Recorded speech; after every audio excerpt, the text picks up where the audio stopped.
ሳዳምን የጠቆመው ግለሰብ 235 ቀናት ሳዳምን ፍለጋ እንደ አውሮፓውያን አቆጣጠር በጥር 13 2003 ኢራቅ አድ ዳወር ከምሽቱ 2 ሰዓት ላይ ጤግረስ ወንዝ የተንተራሰውን ማሳ በጨለማ ተሸፍኗል።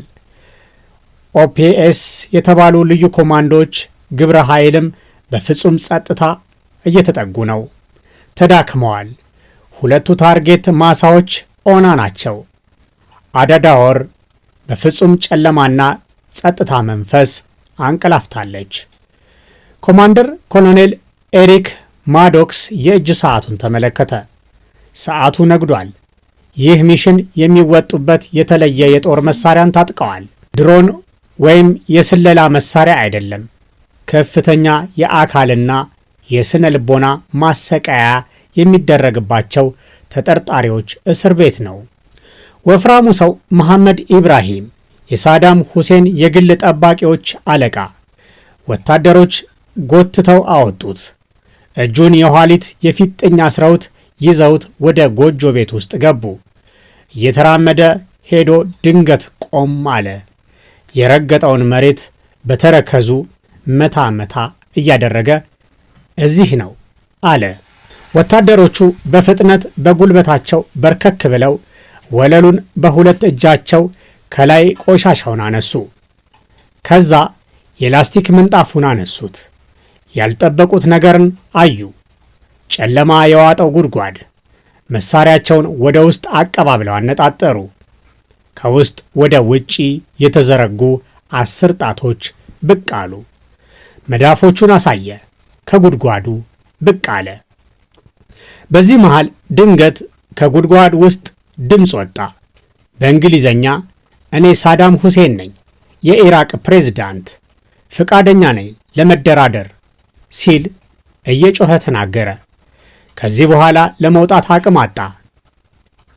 ይህኔ ኮማንዶዎቹ በፍጥነት ተሯሩጠው ጎትተው ሙሉ አካሉን ከጉድጓዱ አውጥተው መሬት ላይ ዘረገፉት። ብርሃን የናፈቀው ሰው ነበር። ወታደሮቹ ተደናግጠዋል። ከወራት በፊት ይሄ የተጎሳቆለ አካል፣ የሸበተ ጸጉር፣ የገረጀፈ ፊት፣ የተከመረ ጺም፣ የተጎሳቆለ የአዛውንት ፊት፣ ፖስተሮቹ በየቦታው የተሰቀለው የአምባገነኑ ሰው ገጽታ አይመስልም። ሼልፍ ቲዩብ ነን። መርጠን አናመሰግንም፣ ለይተንም አንተችም። መልካም ቆይታ።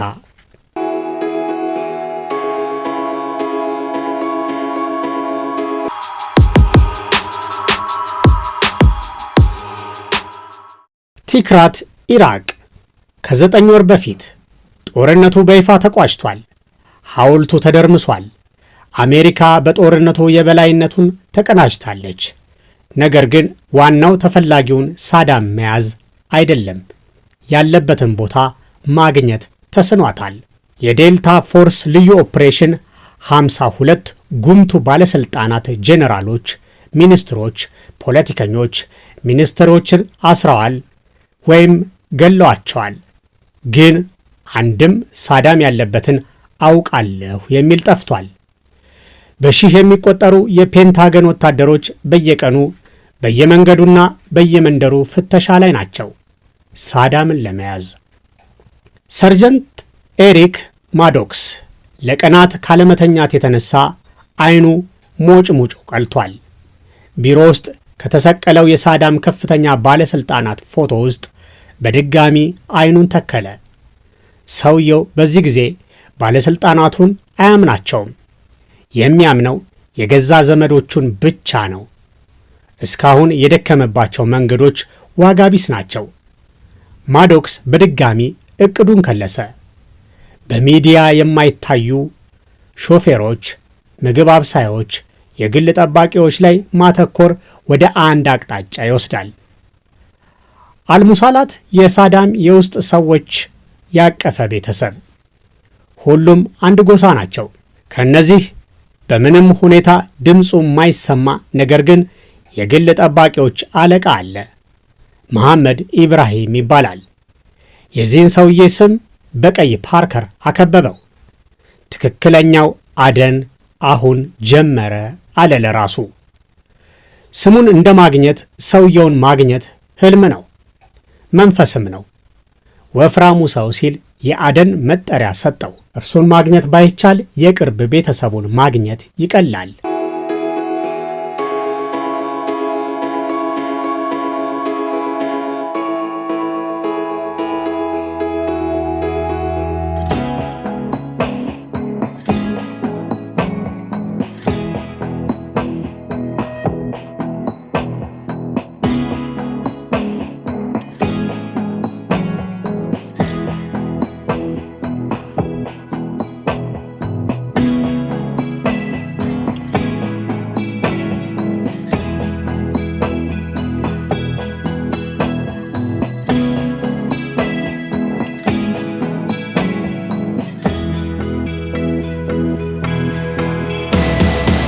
እንደ አውሮፓውያን አቆጣጠር ዓመቱ 2003 ነው።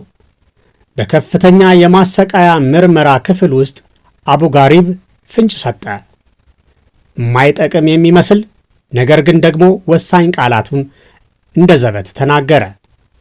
አባቴ አሳ ማጥመድ ይወዳል። አብዛኛውን ጊዜ አሳ ለማጥመድ ሱመራ ይወርዳል አለ። ለተራ መርማሪ ተራ ንግግር ሊመስል ይችላል።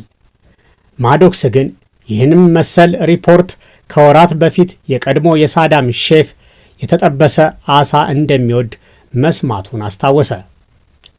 ማዶክስ የሰማቸውን ነጠብጣቦቹን ገጣጠማቸው። ኢብራሂም የግል ጠባቂው ብቻ ሳይሆን ሁሉ ነገር ለሳዳም አቅራቢ ነው። አሳው የፍለጋቸው ፍንጫቸው ሆነ። ወታደሮቹ ሰመራን ወረሩ። ነገር ግን ኢብራሂም የለም። ለሰመራ እርሻ ይበልጥ ቅርብ የሆነ ሰውም ፈለጉ።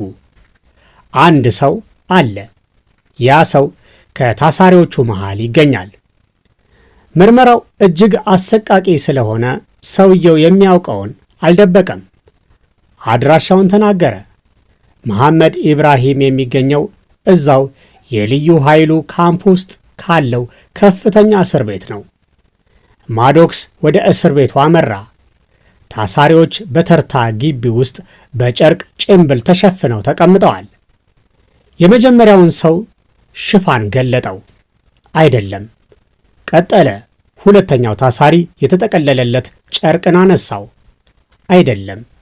ሦስተኛውን በተመሳሳይ አደረገ። አሁን አደናው ከሞላ ጎደል ተጠናቋል። ወፍራሙ ሰው ራሱ ኢብራሂም መሐመድ ነው። አንድ እርምጃ ብቻ ቀርቷቸዋል። ሳዳም የተደበቀበት ቅጥር አድራሻ ሄዶ ከነነፍሱ መያዝ። እዚህ ጋር በሁለት መንገዶች ተከፈለ። የአሜሪካ ባለስልጣናት ሳዳምን ለጠቆመ $25 ሚሊዮን የሚለውን ማባበያ ለኢብራሂም ማቅረብ አሊያም የተለመደውን ከፍተኛ ስቃይ መጠቀም። ኢብራሂም በከፍተኛ ቶርቸር መቋቋም አልቻለም። ያለበትን አሳያቸዋለሁ አለ። የኮማንዶ ኮንቬ ጉዞውን ወደ አደዳወር ቅጥር ተንቀሳቀሰ።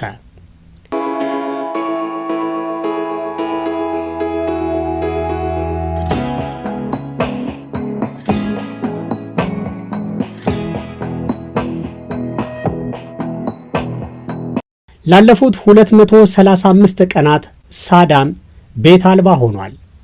የዘመድ አዝማድ በር አንኳኩቷል። የቀድሞ ጓደኞቹ፣ ወዳጆቹ አሜሪካንን በመፍራት የሚያስጠጋው አጣ። በመጨረሻ በጎሳ ከሚዛመዳቸው ናሚክ ቤተሰብ ላይ ማረፊያውን አደረገ። ይህ ቦታ በ1959 ወጣት ሳለ የያኔውን ጠቅላይ ሚኒስቴር ላይ የመግደል ሙከራ አድርጎ የተደበቀበት ቦታ ነው። የአሜሪካ ሚዲያዎች እንደሚሉት በጅብ ጉድጓድ ውስጥ አይደለም ላለፉት 235 ቀናት ያሳለፈው፣ ትንሽና ቀላል ገበሬ ቤት ውስጥ እንጂ። የጅብ መሳይ ጉድጓድ ለአስጊ ጊዜ ብቻ በአላናሚክ በተባለው ሰው 2 ሜትር ጥልቀት ያለው በሲሚንቶና በሸክላ የተገነባ ነው። ውስጡ በጣም ጠባብ የመቃብር ቦታ የሚያህል ሲሆን ከላይ በላስቲክና በቆሻሻ ይሸፈናል። አየር ማስገቢያ እንዲሆን የላስቲክ ቱቦ በጫፍ በኩል ተገጥሞለታል። በተረፈ እነዚያን ቀናቶች ያሳለፈው በቤት ውስጥ ነው። ዘወትር ቢቢሲ አረበኛ ሬዲዮ ያዳምጣል። ግጥም ያነባል፣ ይጽፋል። ከውጭው ጋር የሚገናኘው በአንድ ሰው አማካኝነት ብቻ ነው፣ በቤቱ ባለቤት በአላናሚክ። አስፈላጊ ትዕዛዝ ከዚያው ሆኖ የእሱን መመለስ ለሚጠብቁና ለሚታገሉ ታጋዮች ይሰጣል። አላናሚክ ምላሹን ይዞ ይመጣል። አንዳንዴ ምንም እንኳን ከፍተኛ ጥንቃቄ ቢደረግ አንድ ደካማ ዋጋ የሚያስከፍል፣ ሁሉንም ጥንቃቄን ይዞ የሚሄድ ደካማ ክፍተትም ይኖራል። አንድ ቀን ኢብራሂም አባቱን አላናሚክን ቆይ ድንገት ወታደሮች ቢመጡ ቦስ ሳዳም የት ነው የሚሸሸገው ሲል ጠየቀ። አላ በፍጹም እምነትና ቅንነት ከመሬት ስር ያለችውን ምሽግ አሳየው። ኢብራሂም ከፍተኛ የአካልና የስነ ልቦና ምርመራ ሲደረግበት ስቃዩን መቋቋም ሲሳነው በፍጹም አደራ የተሰጠውን ምስጢር አወጣ።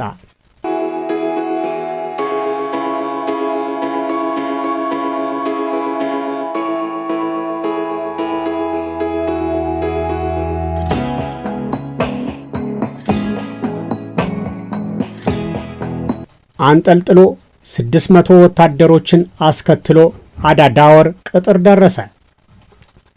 ኢብራሂም ከፊት ከጀርባው የጠመንጃ ማዕት ተደቅኖበት ቀጥ ብሎ ግቢውን አልፎ ቤት ደረሰ።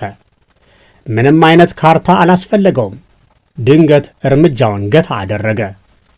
የወደቁ ፌስታሎች፣ የዛፍ ቅጠሎችና እንጨቶች የሸፈነው ስፍራ ላይ ሲደርስ አንድ እግሩን አንስቶ በተረከዙ የቆመበትን ቦታ መታ አደረገ። ኮማንዶቹ በፍጥነት በርከክ ብለው በሁለት መዳፋቸው